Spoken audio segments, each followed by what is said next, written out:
Lots of things happen at practical completion. Contractors will always push for practical completion. One of the biggest reasons, if they're doing a variable construction guarantee, it comes down to 4%. Variable construction guarantee means generally starts off 10% of the contract value until 50% of the contract, and then it decreases and decreases, and it comes down to 4%, because everything has got to do with guarantees. I'm not going to ask you to build my house for R1 million if I don't know that you can do it properly. So I'm going to want a guarantee in case you get up and bugger off. Same way the contractor is going to look at the owner and say, well, I'm not going to do all this work unless I'm guaranteed to get my money. And that's where banks come in and the guarantees. Everything in construction works on guarantees. One thing I can promise you is never trust anybody with money. When you start trusting other individuals with money, the only thing that they are guaranteed to do is act in their own self-interests. That is pretty much how human nature works. That I can guarantee you. Here's our latent defect clause. The problem with the latent defect clause, the NHBRC has come up with a weird and wonderful table in their book, and they would state that any cracks that show up in a building that are under 5 millimeters wide are not structural cracks. Now, there is a lot of truth in that, because a certain amount of movement needs to take place in a structure before it is a structural problem, as in structural collapse. But I haven't met many people in my life that are very happy with a 5 millimeter crack in their lounge.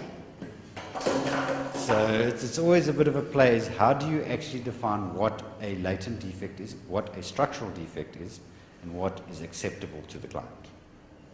Because nobody likes cracking in their houses. What I can tell you is every single building in this world cracks. It's just, do you see it or don't you see it? Because there's numerous ways that we can change and adjust buildings. We can design them in certain ways. We put construction joints all over the place to cater for the movement that will be experienced.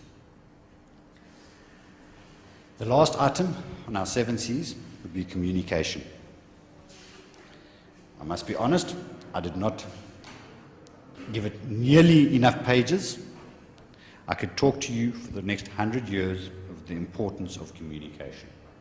It is something that we all know.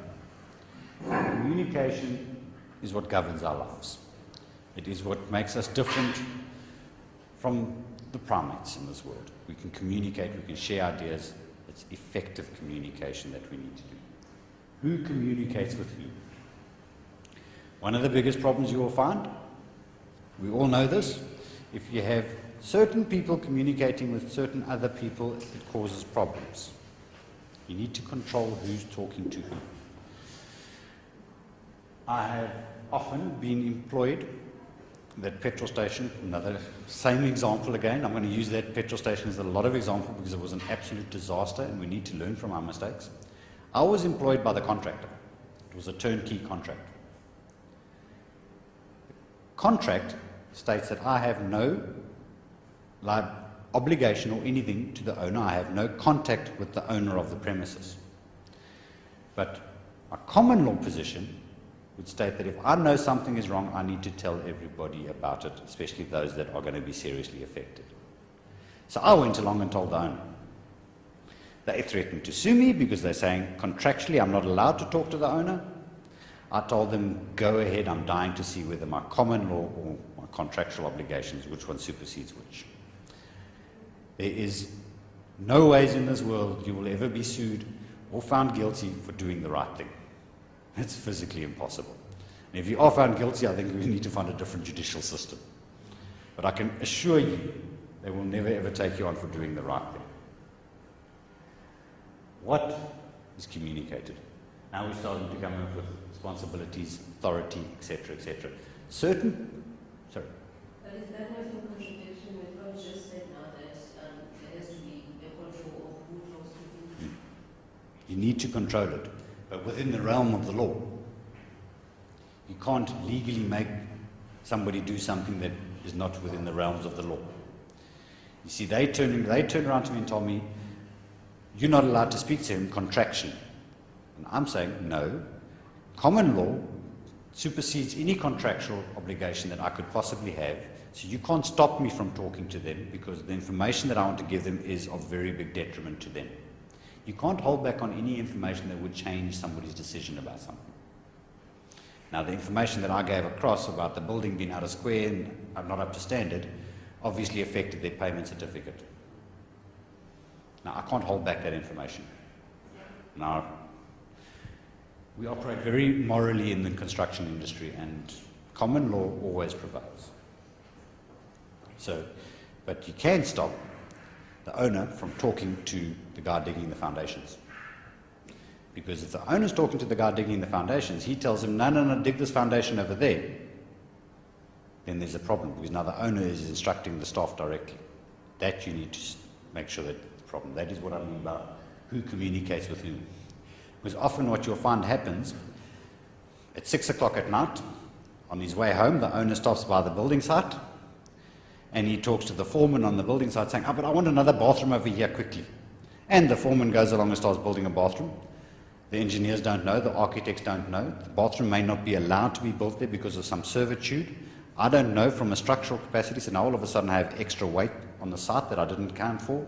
So that's the type of who talks to whom we're trying to avoid, not the legal side of it. Because you can talk to whoever you want to talk, it's just, do we want you to? Because owners giving direct instructions to contractors, the professional team has no idea on the costs thereof. Now, the professional team, particularly the QSs, would then be talking to the valuers, etc., and how do we explain an extra 150,000 rand that was spent by the owner telling the contractor what to do that had nothing to do with us?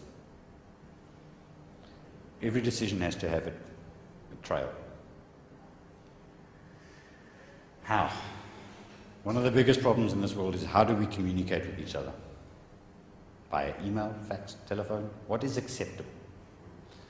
Now, many, many years ago, emails weren't regarded as legal forms of communication. Nowadays, they are. Remember when we still had faxes? An email wasn't legal communication. A fax was I don't know how many people you know still have a fax machine. I don't. Apparently, I have a fax number, but I've never seen a fax come out of it, and I don't know where it is. So, faxes are out of the whole world. So, is it telephone calls? Is it in person? This changes a lot of things, because as soon as we sit down and say, acceptable forms of communication on this site is email and telephone. So I can phone you, give you an instruction, put the phone down. Where's the record? So while we're not saying you're not allowed to talk to each other on a telephone, we're saying if you're going to give an instruction that is going to have a material effect on the contract, it needs to be in email or in, etc. That is what we're trying to say. What happens nowadays, and I hate it entirely, is WhatsApp. What happens is they start this WhatsApp group, and everybody's talking to each other on WhatsApps. I ignore all the WhatsApps because I don't have the time to go through 550 WhatsApps every day to take instructions from people. There's no record of it. I ignore it. And then there becomes an argument saying, but we told you on WhatsApp. And I'm saying, hang on a second. We agreed it would be email. Always think of the person involved. While the owner is great to have a WhatsApp group, the contractor, probably because he's got 3 or 4 sites. Now you start with the consultants, particularly the engineering consultants, the geotechnical consultants. I run 200 odd sites. How do I keep up with all these WhatsApp group communications? It's half the information is not for me in the first place. It is more of a distraction than it is anything else. Back to what are we communicating to whom? I don't need to know that there's a dog on site this morning. I really don't need to know that. There's nothing I can do about it. But yet, in the WhatsApp groups, you get involved in this entire conversation. And what format of feedback? A time frame. Unless you specify the time frame that you need to make the response by, you will never get a response. Often what I do is we turn around and say, you can have up until 7 days after a request to respond, or 2 days, depending on the type of project, how much time should you allow people to respond. Unless you set a deadline to anything, you know what happens? It never happens. Unless we set a deadline for the date of the test, it never ever happens. And so it carries on. You know, everything has to have a time frame. All the ways that we communicate on site. Site meetings, the most important. Every fortnight, we have site meetings. Generally, on a construction of a house, it will be every fortnight. The in-between week, every week, we would have a technical meeting where we don't get everybody together. The quantity surveyor is generally not needed in a technical meeting because we're discussing other issues. Technical meetings are generally by invite only. We would invite the plumber. We wouldn't invite the electrician because we're not talking about the electrics, we're talking about the plumbing. The fortnightly meetings, which are the main site meetings that we have, are minuted meetings. Everybody should be present.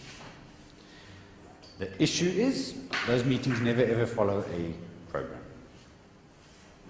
So you end up talking about everything other than what we're supposed to be, and you will find often when we are involved in projects over and over again, the professional team gets a very good relationship, and we end up talking about the last weekend's rugby or the bra instead of talking about the job, which is wrong.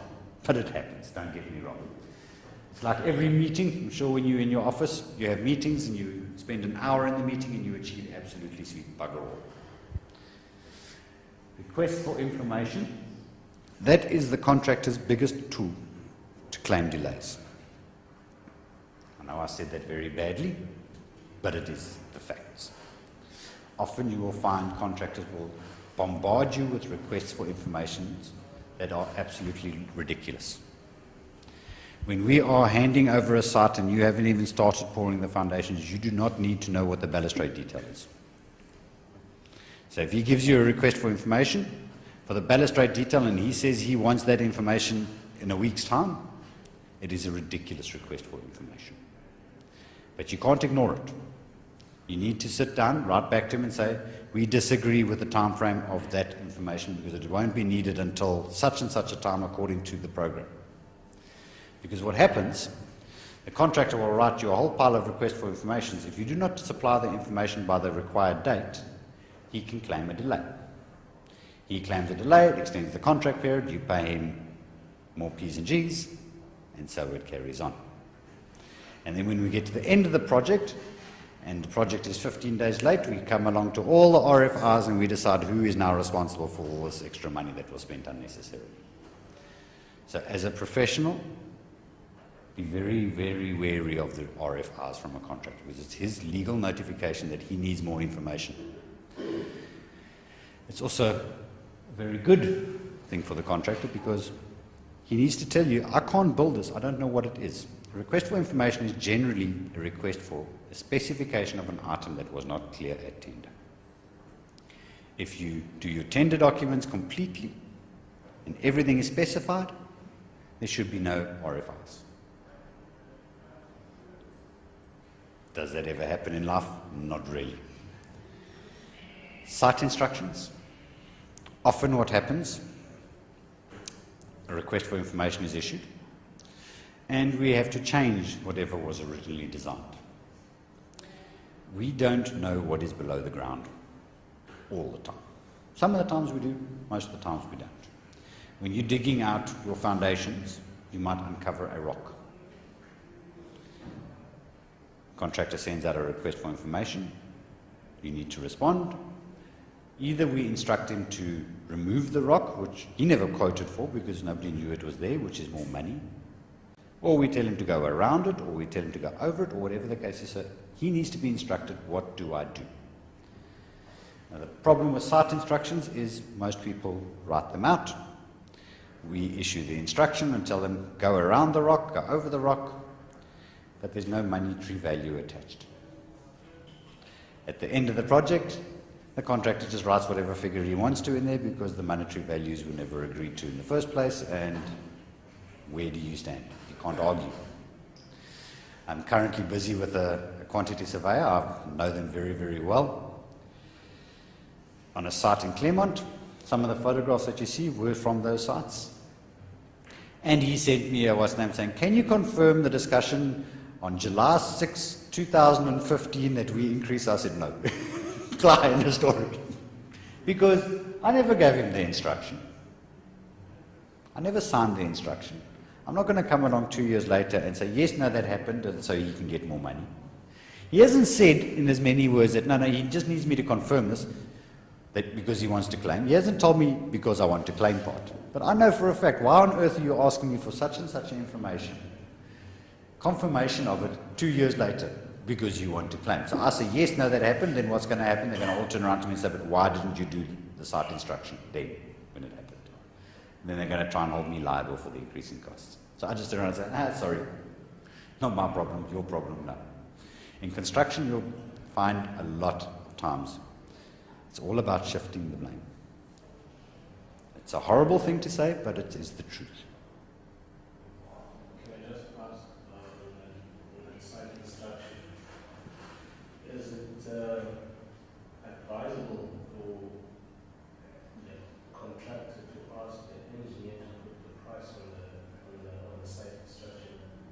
Well, some sort of value needs to be attached. On the site instruction? But now, an engineer can't issue a site instruction. The only person that can issue a site instruction is the principal agent. Okay.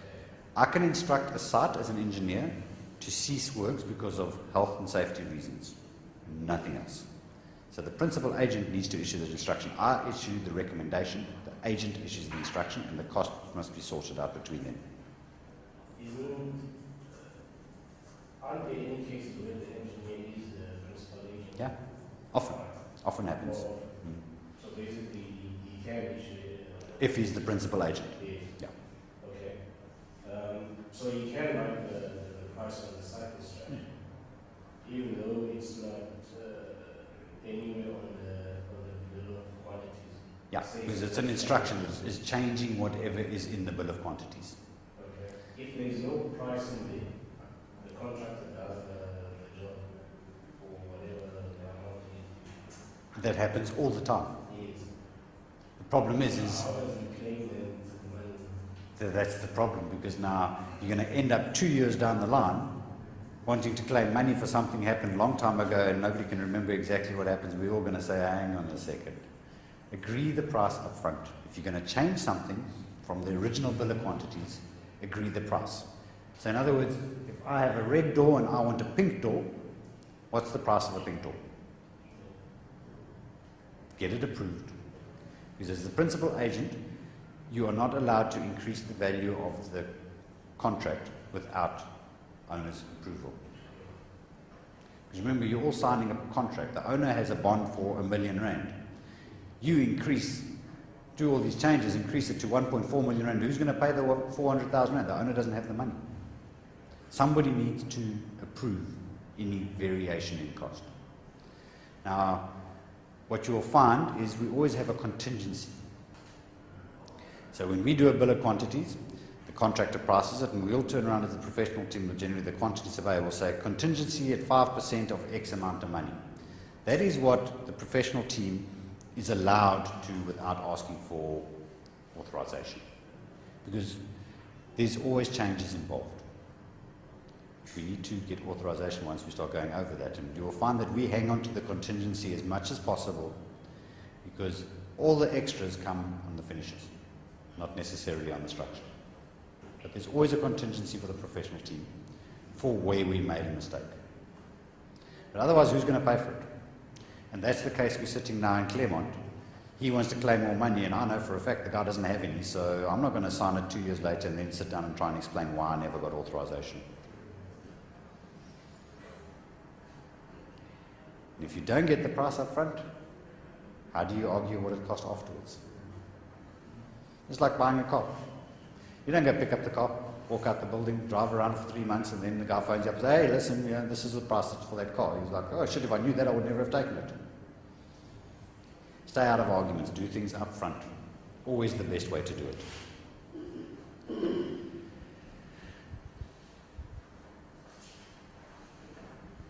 So, site instructions, the most amazing thing in the world. Because site instructions are given to vary the cost of the works from the bill of quantity, to postpone the works. Quite often, Llandudno at the moment. We've designed a nice, big, beautiful house. Once we were digging the holes in the ground, we found a main council sewer line underneath this house that nobody knew was there. We've had to stop work. That costs money. What does the contractor do with all his staff? What does this person do with this? You need to do an instruction to do that. We also give an instruction to remedy workmanship. If you put the door in skew as the contractor, we will turn around and we'll give you an instruction to fix that door, to replace this piece. It is the legal route of giving anybody an information. Now, you'll find in construction, particularly when we know each other, we don't do many site instructions. When we don't know each other, thousands of instructions come out. Because we're all very, very scared about who's going to come back to who. You know, if you go into project management, you'll find that there are two types of project management. They've got the PM BOK and then they've got Prince. Now, Prince would be more of a collaborative type of project management where a group of people get together, they just sit down, they have meetings, they decide, and it's very informal. PM BOK is a very, very, very formal route. It all depends. Do you know the person that you're talking to? Because when it comes to money, I assure you, people look after themselves first. Site instructions authorize expenditure over and above the bill of quantities. Authorizes open up works and to carry out tests. Often as an engineer, I will turn around and say, listen, I'm not happy with the foundations you cast, because while I was sitting on the other side of the road monitoring with my binoculars, I saw something that I didn't like, and I'll issue an instruction to do testing. The problem when we start doing testing, who's paying for it? But you'll find that when we start insisting on tests, we generally know why we're insisting on tests. You know, we've been doing this for a long enough time period to actually know when something was done very, very wrong. It's a good thing to do it because you alleviate problems before they start. And the problem is, if a contractor refuses to follow an instruction, he is well within his rights to refuse anything. During the construction, all the way up to practical completion, he's obliged to follow all the instructions. If he refuses, this is when the dispute resolution comes in. Now, I'm sure we all know about dispute resolution. I think we all hate the word dispute resolution because it doesn't actually ever resolve any disputes. It probably creates more than it starts. But this whole process kicks in with adjudication, etc., etc., etc. And generally when there is a dispute on a site instruction, is the person giving the instruction authorized to give the instruction in the first place? Now that is where principal agents, if the engineer is not the principal agents, as you asked me earlier, if I'm the engineer, I can't authorize anything that costs more money. Only the principal agent can authorize additional funds. So then there would be a dispute because the contractor was saying, hang on a second, you can't actually give me this instruction. He has to give it to me. It's a whole legal rigmarole. Stick to the rules. The problem is what most people do is they get involved in construction, they take a package from their work, they sit at home for 3 months, they build their bra at home and they think, oh no, this was easy, I'm a building contractor. They come out into this environment, we all play by certain rules. You don't understand the rules, you get taken to pieces. And that's what happens. Every time we see somebody quoting us, he gives us a one-liner, build a house, 600,000 rand, we appoint him. Purely because he's going to end up paying 800,000 rand to build that 600,000 rand house because he's got no leg to stand on. Now, it is not a very nice industry to be in, I can assure you. A lot of contractors are very well known for appointing smaller people at low prices. The small guys are all very great and happy and think, yes, you know, I've got this big contract with this huge organization, I'm going to start making money, and we kill him in paperwork. I used to work for one of those organizations. We had an entire division that used to send out emails and instructions and notifications to the subcontractors, knowing full well that they couldn't comply because they're sitting on site doing the work, and we never ever paid them. Not very ethical, don't get me wrong, but you need to be aware of what is happening in the industry. And I can tell you now, it happens all the time. When there's money is involved, be very, very careful. So, the contractor doesn't have to, but he should follow all instructions. One of the big tricks is, how do you monitor all the constructions? Because every fortnight we have site meetings. Those instructions that were issued between the site meetings should be confirmed in writing in the site minutes, because the site minutes is the legal documentation of what happened on site. Every time you see a site minutes, if you attend a meeting of the site minutes, make sure that your name appears there as attended. Because we will come along afterwards in the adjudication process and say, but you were never in the meeting. Your name doesn't appear here, it says you were not here. That is very important, because if we can prove that the minutes said that you weren't there, you read the minutes, you accepted the minutes, saying that you weren't there, you can't comment. And if you were there, you understand where I'm going here. Be very, very careful. These are legal documents. Nobody pays enough attention to site minutes, etc. If you copy it onto the site meeting minutes, read them. Like your cell phone contract, if you get given a cell phone contract, you sign a cell phone contract, read the contract. Has anybody read the contract? No. Right.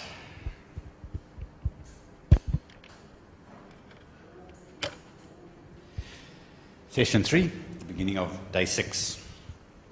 Now, we are discussing chapter 5, the material selection. Every time we embark on a design, the first thing we need to determine is what materials are we going to use.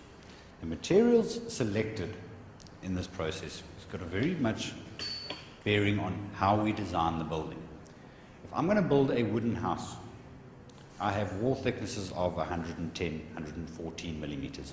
If I'm building a brick house, I have wall thicknesses of 280 millimeters. That changes the design process quite drastically. Because all of a sudden, I can build between building line and building line. If I'm using timber constructions, the interior of the house is bigger. And so it carries on, depending on what materials we use. One of the most important items to consider when we're deciding on what materials to use is the climate. Is it raining? Is it hot? Is it cold? All materials have different properties. Now, I love this comment. Designing a building for a specific site that ignores the climate region results in a building that performs poorly, failing to keep inhabitants comfortable without excessive energy expenditures, resulting in heavy reliance on mechanical systems to rectify poor construction defects. How many buildings have you been into? This one in particular, that needs heavy reliance on mechanical ventilation. Mechanical ventilation is expensive, it takes electricity, etc., etc., etc. By designing buildings in certain ways that you have cross ventilation, you don't have as much of a reliance on artificial air conditioning. And so it carries on. In the olden days, they used to design passages running in the direction of the wind. All the rooms came off the passages. You open the front door, you open the back door at the end of the passage, and the wind would come through in the afternoon, blow straight through the house and replace all the air in a matter of minutes. Nowadays, we don't do that. Do we look at cross ventilation all the time? Because you'll find a back door right next to a front door, and how does the wind replace the air inside the building?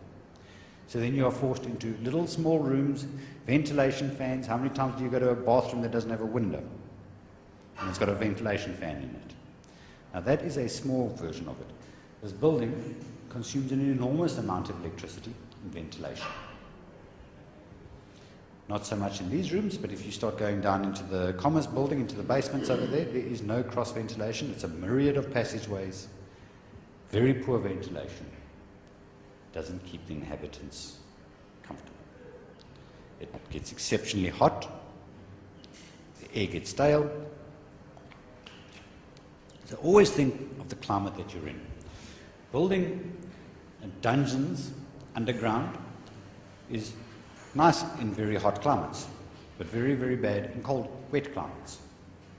I lived in a house in Somerset that had a basement, beautiful and cool, but very, very damp, because it was under a shade of trees in the forest, sunlight never got there, All the little funny black worms that crawl around in the damp and everything else were all over the place. It was a nightmare to live there. So always look at the climatic region and pick your materials accordingly. But now, you can't build with any material you want. There's lots of codes to be complied with. We spoke about before what we call a rational design. I advised against rational designs because of the cost of rational designs. You will find a lot of the green building that we come up with in the later chapters, where we talk about hay bales. People build with hay bales. They put the hay bales on top of each other. They mesh it. They plaster it. Very great, lovely green, but not compliant with South African legislation as it is. Always a bit of a problem.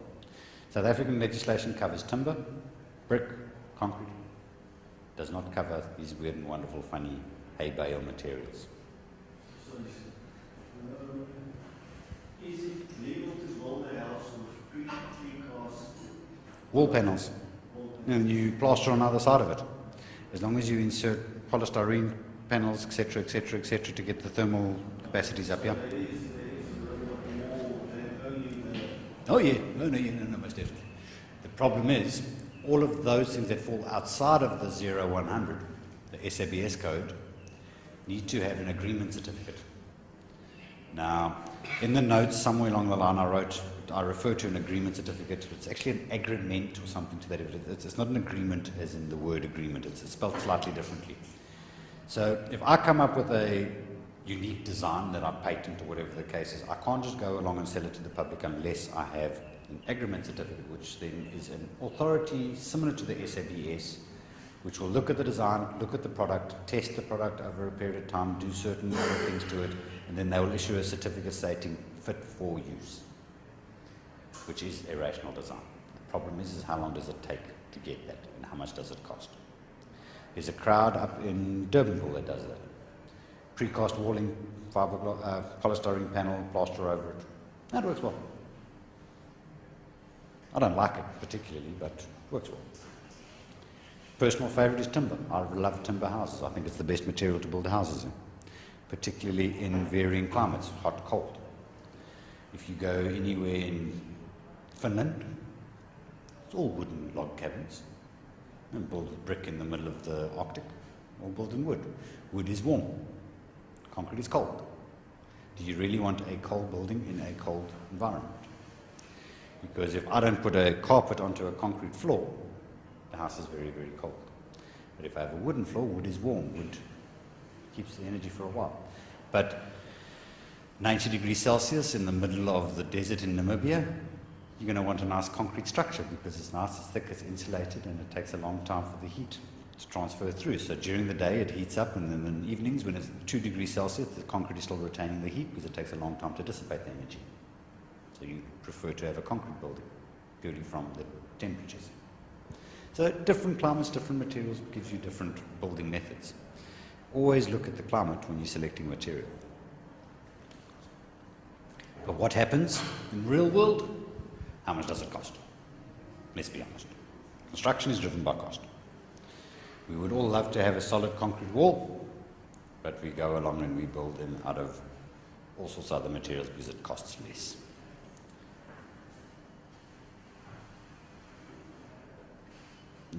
Finished. I have the slide on the blackboard. All these slides are on blackboard, so you don't have to write it down word for word. If you've got a flash drive, I'll give it to you as well. Cost. Everybody wants things cheaper. Don't get me wrong, I'm probably the same one. When it comes to cost, I always look for the cheapest. The cheapest is not necessarily the best. One of the things in construction, particularly on housing, what you must consider is life cycle costs. While it may cost me 100 Rand for item A, I need to replace it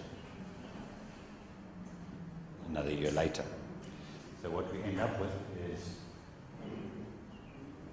sorry, pushed the wrong button there. We will spend 100 Rand on supplying a certain panel that has a 5-year lifespan when we could have spent 150 Rand on something that has a 20-year lifespan. Plascon Wall and All has that amazing advert where they show you of the son when he grows up, goes to varsity, etc., and they're still on the first coat of paint. Plascon Wall and All costs 5 times the cost of contractors hiding white. But which one lasts longer? So cost is always a relative term when it comes to life cycle costs. Building a building that doesn't suit the environment from climatic, you need to account for the air conditioning costs. So look at the life cycle costs. Now the Germans are very, very good when it comes at looking at life cycle and operational costs. When it comes to selecting materials, they'll pay more money today to save money tomorrow. It's probably why most people don't like the Germans when they're building for them, because they're very particular about quality. They'd rather pay for quality appliances today so that they don't have to replace them tomorrow. Different cultures have different. Sometimes we think the Chinese, everything cheap. Choosing the right supplier. I cannot tell you how many people I know that are building their house and come up with this weird and wonderful scheme that if they go to China and buy all the tiles, all the taps, all the fittings and everything else, they will get them at such a discount that it will pay for the 2 weeks that they spend in China on holiday. They ship it all back here in a container, and then they've still got money left over. What's the problem with buying things from wherever else in the world? What happens if one of them breaks? How do we get the replacement? We have to go to China to get it. What happens if that container never arrives in South Africa? What happens if it gets stuck in customs? Because remember, me, the contractor sitting over here, I need the bathroom taps on such and such a day so I can complete the bathroom. If your container is still sitting in a bonded warehouse somewhere, I can't do my job. All the costs, all the drivers, because everything is about time frame. So be very careful of using suppliers that aren't local or not freely available. Because you could incur huge amounts of delays unintentionally from that.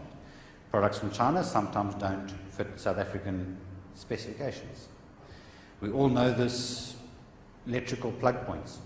Everywhere in the world you go has got a different lumen format of electrical plug points. Some of them have 3 vertical prongs, round prongs like us. You go to Australia and New Zealand, and they've got funny horizontal ones. Everywhere in the world has a different plug standard. I never understood it. I still don't understand it today, why there is not one single plug type in the world. I suppose it's to feed the market of adapters, huh? Availability, as I said. Can we get replacements? Often what we do when we are building with specific tiles, if we require 100 square meters, we'll buy 120 square meters for attic stock, as we call it. Should something break, we need extras. Tiles, in particular, go out of style, go out of fashion. They stop making them. 10 years down the line, when we have broken one, we can't get the same color. How do I replace one foreign color in the middle of everywhere? Hence why most institutions love these amazing floors, because it's cheap. It's nasty and it's freely available and will be for the rest of eternity. How do we install the product you're buying? Is it a specialist installation? Certain roofing types require specific installations. That drives up cost. The availability of the people to put these products in. Are they going to be available in the time frames that we require them? Because every time we come up with a specialist item, there are, as it says, specialists. There's 2 or 3 of them in the industry. They can demand their own pricing, do as they please. Eco pools, for example. You know, these funny little green swimming pools.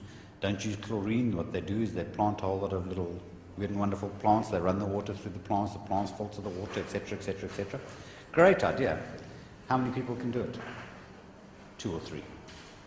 So if you're going to start specialist items like that, get them long lead times, because it could delay you in your completion.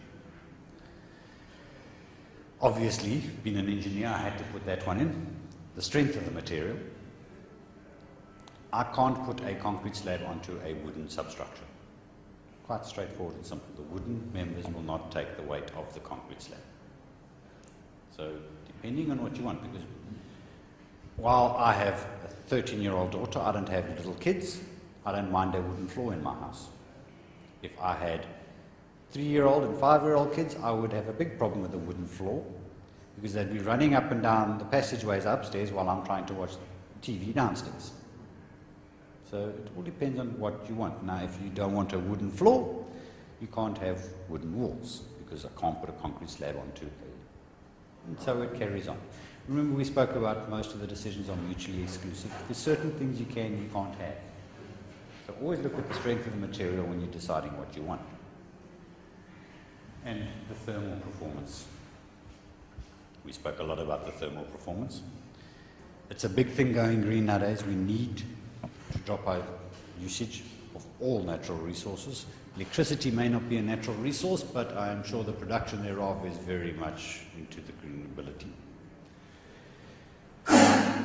Two things about temperature. We didn't speak about the temperature of the material itself. My wife has a Peugeot. She loves it, I hate it. It has one of these weird and wonderful aluminium gear lever knobs. Looks beautiful, it's all brushed and polished and everything else. But when I try and climb into that car after going shopping, I cannot touch it because it is about 400 degrees Celsius. The temperature of the material that we are using. If you're going to have one of these weird and wonderful brushed doorknobs sitting in the glaring sun all afternoon, how are you going to open that door? Because you can't touch it. Always think of the material that you're using. Concrete floors are great. In your bathroom, though, when you climb out the shower, do you really want to stand barefoot onto a concrete floor? Yeah, I don't know. Eh? So, always think about the ambient temperature of the material. Sound installation. Now, none of you are from Cape Town, but I'm sure you've seen these lovely round buildings over here on the side of the mountain. They refer to them as the salt and pepper towers. All of the internal walls between the units there are made out of fiber panels. The neighbours can hear exactly what's going on in the other neighbour's house. Now, while knowing what your neighbours are doing next door in their bedroom is good for movies, I don't think it's good for actual people to live. So always think of the thermal performance, the sound insulation of what we're doing. Now, there's a topic for discussion. Fire performance of the materials. We all have our own ideas. I, for one, believe that when we have problems in shack areas and everything else, we shouldn't be supplying them with timber and corrugated iron to rebuild their shacks. I think we should be supplying them with concrete panels, like your precast walling. That doesn't burn. One of the biggest problems, particularly in Hart Bay area, which was the most recent one, is fire. Informal settlements encroach into areas where they shouldn't be. The Hart Bay one in particular went into a fire break. The fire break was there for a reason, to stop the fire on the mountain from getting into the town. It took out the informal settlement. If you drive past Hart Bay now, you will see a huge big area where they're busy assembling panels out of timber and corrugated iron to replace all the shacks. And I'm sitting down saying, well, did we solve the problem? Because all we're doing is we're giving somebody a replacement, but it's not solving the actual problem that they are combustible materials that you are building your dwellings with. Personally, I think they should do it out of concrete. So always consider how the fire performance works. Durability. Natural timber is beautiful, but what is it going to look like in 5 years? Sun changes the color of natural timbers outside your building. So while you get this beautiful, lovely glow today, in 5 years' time you've got this ugly, brown, stained-looking thing. One of the things I do a lot, laminated timber beams. I refuse to specify laminated timber beams outside of a building. Purely because over time, the glue gets affected by the UV rays and it actually starts to delaminate. Now, don't get me wrong, this takes a very, very long time, 20 odd years. But if you haven't maintained that thing properly, it starts to delaminate, and then obviously it affects the structural performance of the laminated beam. So you'll find in my office we will specify solid timber sections for outside and not laminated sections purely because of that reason. I can't guarantee that the owner is going to look after his materials. But I can guarantee that he's going to phone me when it fails. So,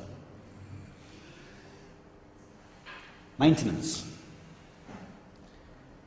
A face brick wall is a lot better than a painted wall from a maintenance perspective. It is cheaper to maintain.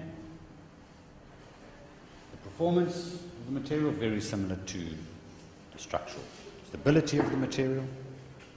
And then we get into the green items, which I love. The reuse, the recycling and the waste disposal of it. Now, don't get me wrong, you don't need to know all of this verbatim. Most of this is for information purposes. It makes interesting reading. I'm not going to bore you to death going through every little item, what its pros are, what the cons are. It is something to read and to consider.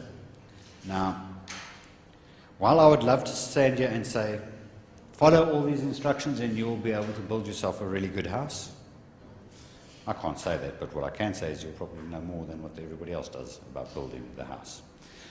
Now, a lot of people ask me, what has this got to do with the property profession? Quite simple.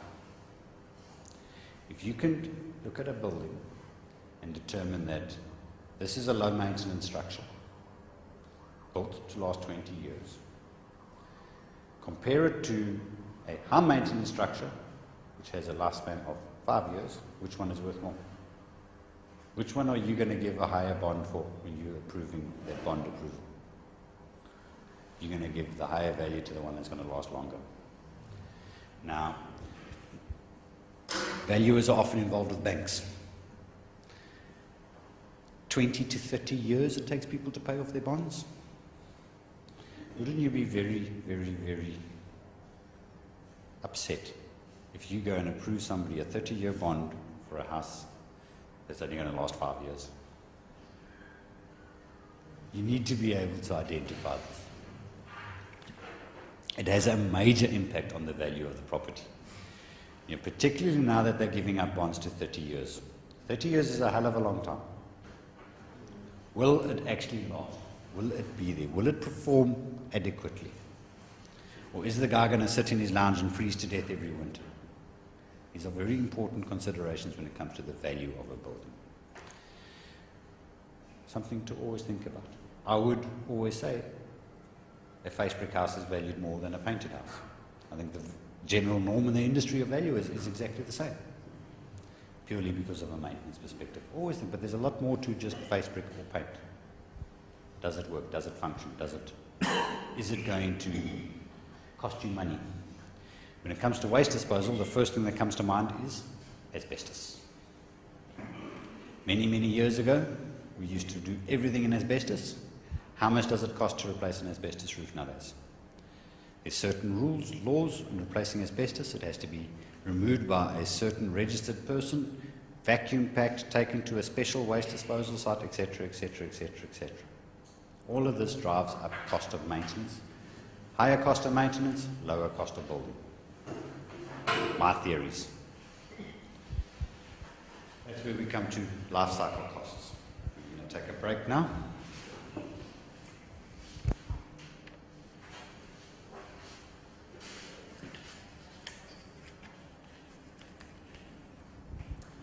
Okay. So let's talk about materials. Now, there is so many materials on the market, there is no possible way I can go through every single one of them. So we will talk about 3 of the most commonly used materials, which would be your walls, your windows, and your roofs. Now, in the walls, we will talk about brick walls. Timber framed housing is not that popular in South Africa. We're not going to go into too much detail about timber framed housing, but there is codes and regulations that regulate timber frames. What I can say about timber frame housing is be very, very careful who you use to build it. There's a lot of companies around, some of them good, most of them not good. A lot of Europeans are in South Africa at the moment. Europeans as in Dutch, etc., etc., etc., come across to South Africa. Our first impression is, but they've been doing this for years, they know what they're doing. And then you end up with all sorts of weird and wonderful panels that don't fit, regulations don't work properly, don't tie in together, and the next thing you know, they're gone. and the poor client is sitting there with a house that just is falling apart. I cannot tell you the amount of claims and complaints we have from timber-framed houses, particularly the ones that are built in a flat pack. IKEA furniture company out in Australia, the eastern side, they came up with this whole flat pack design. Everything is packed flat into a box. You get it home, you assemble it yourself, that type of stuff. What they do a lot is they come up with panels which are glued on both sides with all the insulations inside it. On paper they look absolutely amazing, but now you come along with a whole series of panels and you stick them next to each other. How do you connect them to each other?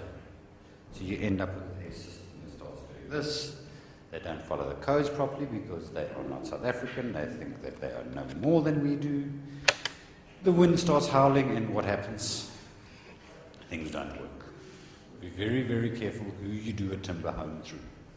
There are institutes, there are all sorts of things that govern these industries. Use the institutes. If they're not registered, run. Because everybody seems to think they can build a timber home. Most of them, the biggest qualification they have is building their doghouse. So be careful of these people. Bricks, we all know bricks. Two main different types of bricks would be cement and clay. Clay bricks, burnt, fired. Cement bricks, sand, mixture, gravel, compressed, left dry. Which one is greener, I cannot tell you. While clay is a natural occurring resource, widely available, the process of firing it is not exactly the most greenest thing in the world. Cement, the process of making cement is not exactly the greenest thing in the world, because it's got to do with burning limestone in order to get the lime from the cement, etc., etc., etc. So I don't know which one is more environmentally friendly. What I do know is one is made of cement, another one is made of clay, and that means they have different moisture absorbing properties. Cement will absorb more moisture and will release the moisture faster than a clay brick would. So clay would take longer to absorb the moisture and it would release it slower. So if it is permanently wet structure, do you really want a brick that's going to retain moisture for longer? Look at where it's sitting, what it's doing, why you're using it. But in general, clay brick is regarded as better than a cement brick. The standard size, 220, 106 by 73, between 3 and 3.5 kilograms. I was told that that size is ergonomically designed to fit in the palm of somebody's hand to enable them to throw it up and down scaffolding at that specific weight. Don't know how big that guy's hands are, but yeah, that's what they tell me, and that's how they came up with that size. We get different variances. We get things called maxi bricks, where they change the size, shape of the brick. Your 190, 140 blocks that you see, those hollow core blocks, that's a 190 block over there. All of these things were designed to come up to use less mortar. By using less mortar, they're saying that it uses less labor. I often sit down and think, but the block is heavier, it takes you longer to transport it, etc., etc. So I can't tell you which one is cheaper and which one is not. Industry says blocks are cheaper than bricks. I don't quite agree with him, but this is a debate for another time. Every single manufacturer has his own variance in size. One thing I can tell you is we don't care what size the block is. We're more interested in its compaction, its compressible strength. You get varying ranges. That block would be 3.5 MPa, which means I cannot put a concrete slab onto it. You get blocks at 7 MPa, which you can put concrete slabs onto it. When we get into later on in chapter 6 in walls, I'm going to give you a table that will specify what MPa bricks can be used for what purposes. But be careful of blocks. 3.5 MPa is the general standard. What a lot of the manufacturers do is in cement bricks, they'll make a 7 MPa and a 14 MPa brick. Obviously, the cement content is different. 14 MPa bricks are for ground floors when you're putting a slab onto it, and then you can change to a 7 MPa brick for the roof upper levels. They put a little dye into it. One is pink, one is grey. Next time you're on site, ask the guy on site which one's which. Because I guarantee you he doesn't know. The number of times they mix the 14 and the 7 MPa bricks up and they put the wrong ones all over the place. If you walk onto a construction site, you'll see pink ones scattered with grey ones all over the place. Yeah. All very great and well coming up with these scenarios, but does everybody know? Was the communication channel done properly to tell him the pink one is 14, the grey one is 7? Or is it the other way around? Because every time I've asked a question, I've been given a different answer. We have numerous types of bricks. NFX would be your most standard one that people talk about. I do not expect you to memorize every single different version of brick that is available on the market. I'm not going to lie to you when I tell you that I got most of these definitions from the Clay Brick Association themselves, because I've never heard of half of these bricks either. Engineering units, we never use them. An engineering unit brick is, should we require a brick of a certain compressor strength, we can specify we want a 35 MPa brick, and they can make it specifically. That goes against trying to get things that are readily available now, doesn't it? So we never normally do that. If we need something for structural purposes to be a certain strength, we would automatically go for concrete. Now, most engineers will not use an engineering unit. You get face brick extras, face brick standards, multiple different types. I've included all of this into your notes purely for future reference if you ever want to look up a type of a brick. Well, here's the definitions. I can assure you I will never ask you in exam to explain to me what an NFP is. NFP, NFX, those are the most common bricks we use in the market. One's a plaster brick, the other one's a non-facing brick, etc., etc., etc. Not very interesting subject, I must be honest with you. The most important thing you need to know, clay, cement. Clay absorbs less moisture, cement absorbs more moisture. To give you an idea of where we go. Which one's better? Well, that's a debate that we could be having for the rest of eternity. Amazingly enough, they make bricks in different shapes, particularly face bricks. Often you'll go to a complex where they've got nice, lovely rounded corners and face brick walls, all the different shapes that they can come off, all the different sizes. You'll find the cement brick manufacturers nowadays make their own version of cement face bricks. They put sand layers onto it, they change the colors, you get all the different textures. It is a big industry. It takes you forever to try and pick one. It's got more to do with aesthetics and cost. From an engineering perspective, the only thing that I can tell you is be careful of blocks, because the compressor strength of blocks is lighter than that of a brick. Clay bricks have the highest compressor strength, so engineers would naturally go for the clay.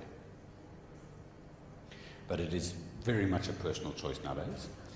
As with everywhere in the world, the more choices we have, the worse it gets.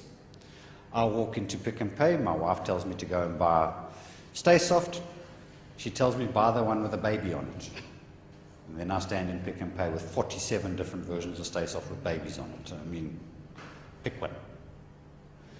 And I put in here fire bricks.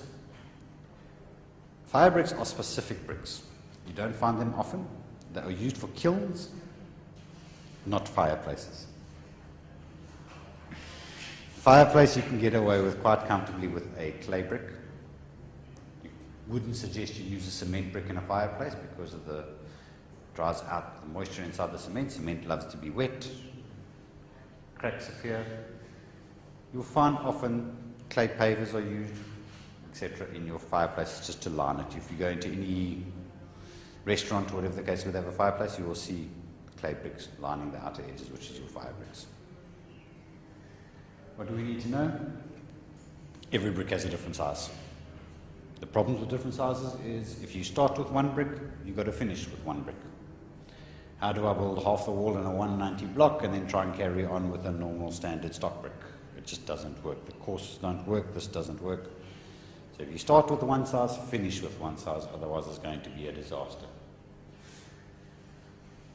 Degree of exposure, application, track record of the brick supplier. Most of them are pretty stable. They've been around for a very long period of time. because of all the standard sizes, particularly in cement, because cement bricks come out of a mold. Molds are made by certain people, so everybody has the same sizes. You've got no issue if one brick manufacturer goes insolvent, because you can always get the same size brick from somebody else. Warranties. I fell foul of warranties on bricks out in Paarl about 6-7 years ago. We ordered a whole lot of bricks, 14 MPa bricks. Half of them started breaking, half of them started crushing. Slabs started deflecting, and it turned out that the bricks were achieving about 4 MPa. And the guy turned around and said, "But I don't guarantee my stuff." Yeah? And a very unhappy owner at the end of the day. So it could be a problem when you look at the manufacturers, but if they've been in business for a long time, Corro Brick, for example, you wouldn't have an issue with. Jimsy Jomsy Brickworks, I don't know so much. Breakage, obviously the more they break, the more you've got to throw away. What do you do with the rubble? And as with every profession in this world, are you registered with some form of an association?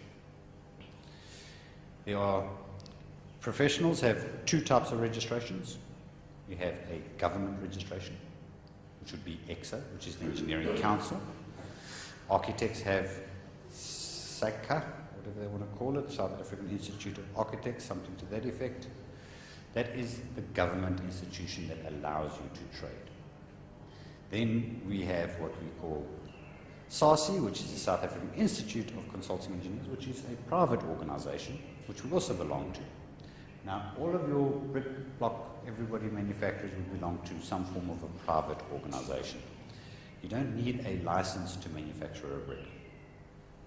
The private institutions, our engineering one in particular, SASI, they don't like me much because I refer to them as a trade union, because they do all the collective bargaining and all the rest of the stuff and everything else. So I refer to them as a trade union. They tell me they do more for us. Yeah. But it's a bit of a joke in the industry what certain private institutions, but they have a function. If you're buying from a supplier that is registered with the institution, you have some form of comeback other than him, because they will monitor and police their members. So if you've got a complaint, go to his institution. Without the registration, he can't supply, etc., etc., etc. How effective they are in dispute resolution is another story. I don't know. I've never actually tried it, but that's why they are there. They're there to act as an intermediary and to control what happens in the industry. Color banding.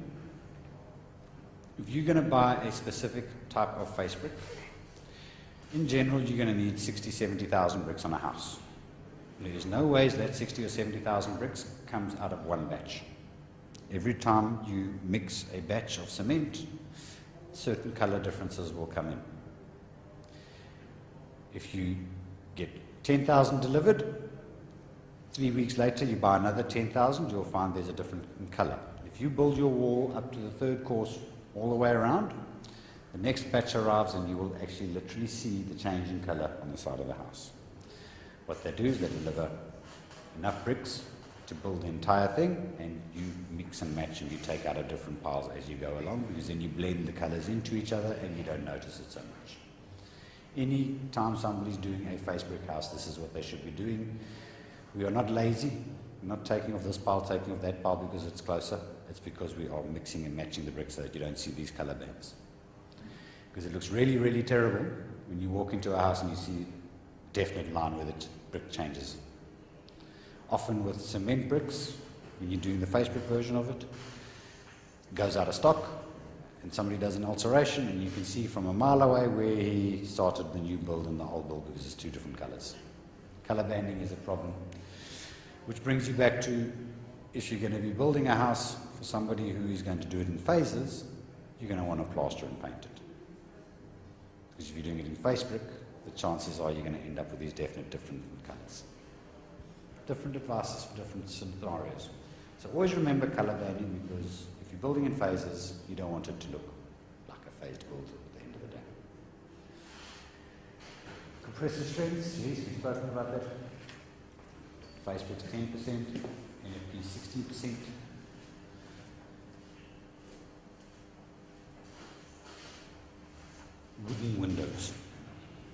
lots of windows on the market, mainly wood, aluminium, and UPVC, which is a new version. You will find I don't talk much about metal windows. Metal windows are more of an architectural feature nowadays than they are a common standard.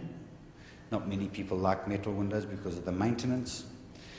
I very much doubt the maintenance reasons would be because of rust, but merely because of the putty involved in putting in the window panes, and everything looks tacky after a couple of years. So metal windows, not very popular nowadays, but more of an architectural thing. Wooden windows, the most beautiful windows around, nice, wood was warm, looks nice. Wood needs to be maintained.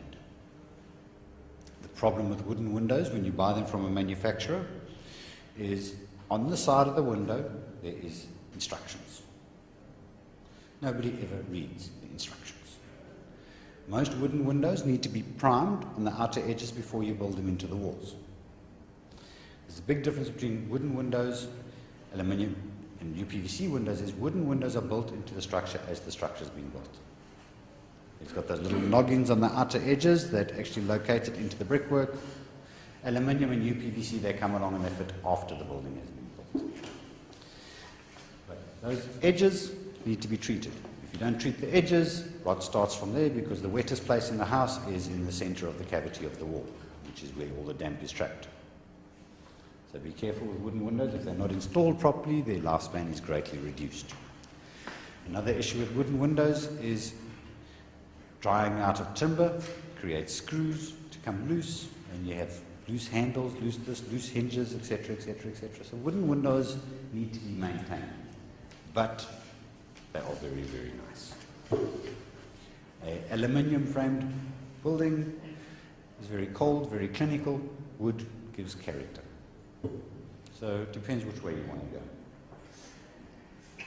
Aluminium, the most popular in South Africa, definitely the cheapest in South Africa, besides steel windows. Steel windows are still the cheapest, but nobody wants them. Is very nice. It comes in any color you can possibly believe. The quality of the fittings and everything else is reasonably good. A lot of the plastic clips last a long time. Everything is easily replaced.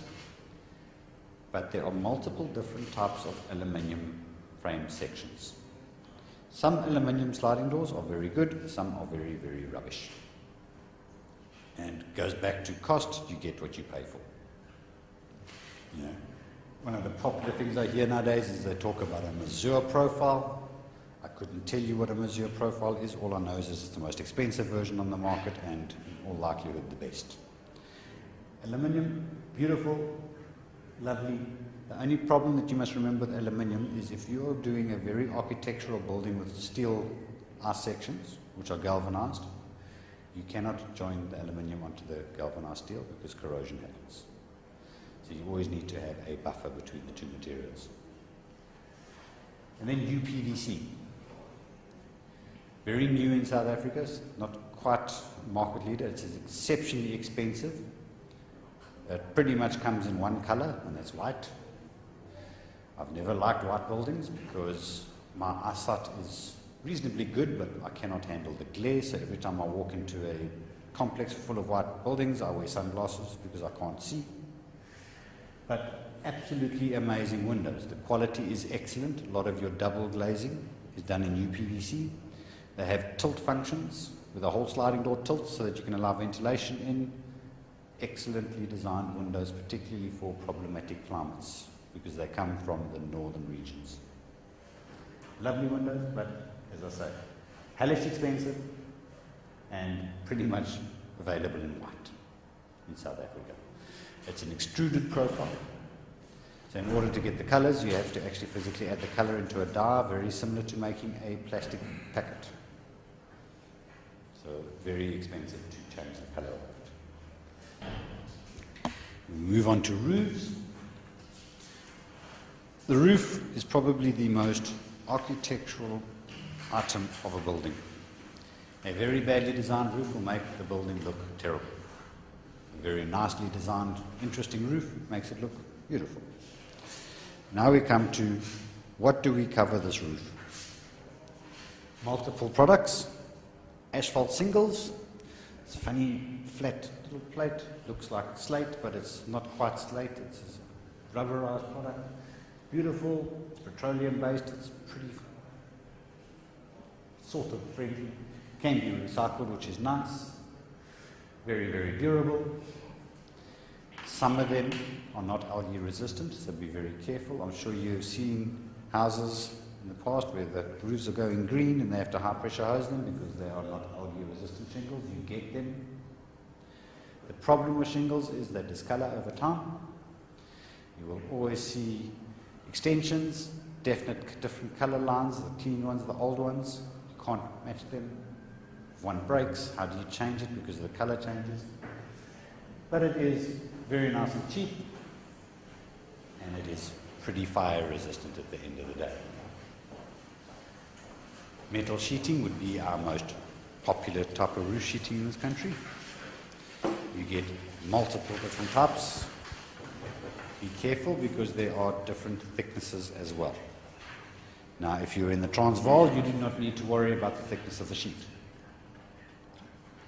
In the coastal regions, where corrosion is an issue, you need to worry a lot about the thickness of the sheet.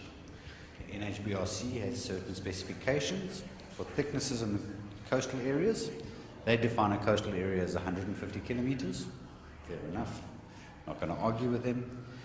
But the problem is most of the suppliers do not manufacture the specific thicknesses that the NHBRC calls for. We have had it often in Cape Town, where we've had a colour bond sheet, which is like a chromadeck profile, perfectly suitable for the environment, however not legally allowed according to the NHBRC. They always write up a report stating that they do not accept the roof sheets. We then go through an entire process of supplying them with all the information of why we can use the roof sheets, and then it gets accepted. Always bear it in mind, because one of the biggest problems we have is when we're dealing with owners and they get these non-compliances saying that the roof sheets don't comply.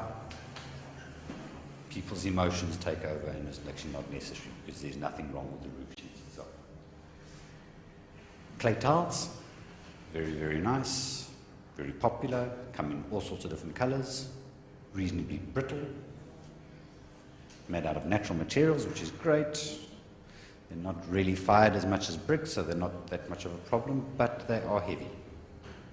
The problem with heavy roofing materials is it means it requires more structure. Now, on a metal sheeted roof, you can get centers up to 1.2 meters for your roof trusses. On roof tiles, we are down to 760 millimeters. So it's a lot more structure that goes into a tiled roof than there would go into a sheeted roof. Having more structure obviously would mean it's a hell of a lot more expensive. But very durable, very nice, very modern. Concrete tiles, as with bricks, everything we make in clay, we're now making concrete as well. So you get concrete roof tiles. Those are generally the square profiles. It's almost flat, very stylish, very nice, very modern. Last a long time, but it's as it is with clay. It is very, very heavy and becoming expensive. But very good option for normal construction. My personal favorite in this world is slate. I love slate. I think it is beautiful. It is extremely brittle, however, it is very durable. Now, I have been asked a few times, particularly my daughter, she cannot understand how something can be durable and brittle. Brittle is a material property, it's got nothing to do with its durability. So, I'm still trying to convince her. She doesn't believe me, she never really does.